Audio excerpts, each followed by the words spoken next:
অনুশোচনা খারাপ কাজকে মুছে দেয়, আর অহংকার ভালো কাজকে ধ্বংস করে।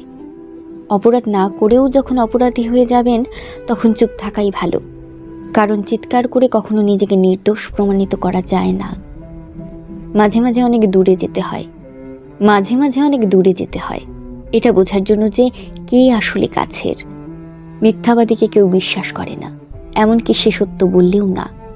যে জিনিস দ্রুত মেলে তা বেশি দিন টেকে না, আর যা টেকে তা সহজে মেলে না। পাশে অনেকে থাকলেও পাশে সবাই থাকে না।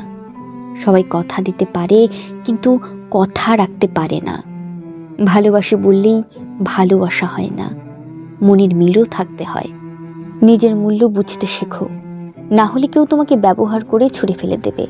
সব মানুষ একরকম নয়, কিছু মানুষ পাশে থেকেও আপন নয়, আবার কিছু মানুষ দূরে থেকেও খুব আপন। একটি সম্পর্ককে বাঁচিয়ে রাখার দায়িত্ব একজনের নয়, দুজনেরই। আর যে সম্পর্ক টিকিয়ে রাখার জন্য দুজনেই সমান চেষ্টা করে, সেই সম্পর্ক কখনো ভাঙে না। যতই উপকার করো, মানুষ ভুলে যাবে, কিন্তু ভুল করে একটু ক্ষতি করলে আজীবন মনে রাখবে। যতদিন চুপচাপ সহ্য করবে, ততদিন তুমি ভালো। যেদিন প্রতিবাদ করবে, সেই দিনই তুমি খারাপ হয়ে যাবে। জীবনে এমন কিছু কষ্ট আছে যা কাউকে বলা যায় না, তাই নিজের মূল্য বুঝে বাঁচতে শেখো। আর সেই মানুষগুলোকেই আপন করে নাও, যারা তোমাকে পেয়ে আর অন্য কাউকে চায় না।